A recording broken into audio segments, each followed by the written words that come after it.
found out the truth about my high school years. Too late. I used to think my high school years fell apart for the same reason most people's do.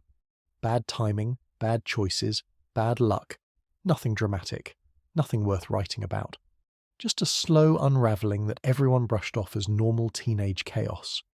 I believed that for years. I was wrong. Our high school looked exactly like you'd expect. Long hallways packed with lockers, faded championship banners, pep rallies no one really cared about, and social circles that felt permanent by sophomore year. I wasn't popular. I wasn't invisible either. I existed in that safe middle zone where you had friends but you weren't anyone special. My best friend was Noah. Noah was the kind of guy everyone trusted instinctively. Teachers relied on him. Students confided in him. He listened more than he spoke, and when he did speak, people paid attention. We became friends during sophomore year after getting paired for a group project. By junior year, he knew everything about me, my family issues, my insecurities, the things I never said out loud. I thought that was what friendship was. Junior year is when everything started to shift. At first, it was small. A close friend stopped replying to my messages. When I finally confronted him, he said, "I don't mess with people who talk behind my back." I had no idea what he meant. A girl I was getting close to blocked me overnight.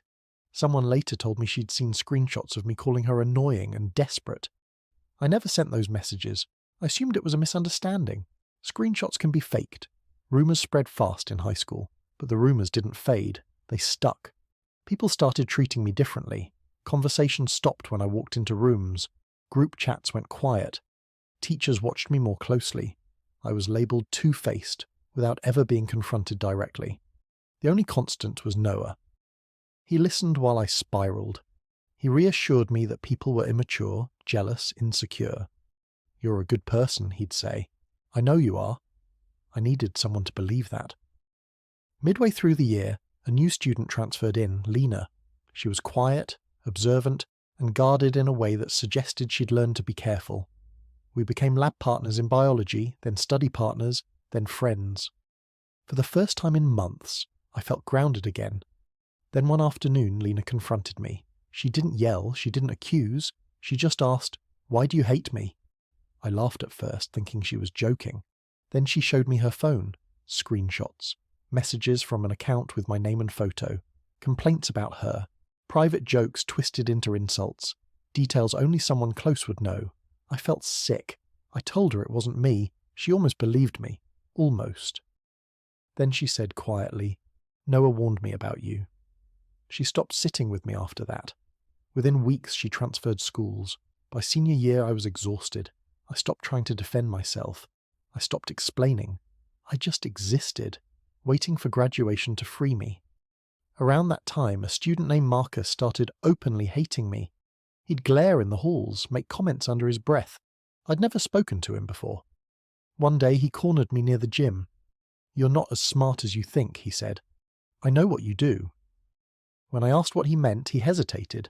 Then he said, "Ask Noah." 3 weeks later, Marcus died. A party. Alcohol. A fall near an abandoned quarry.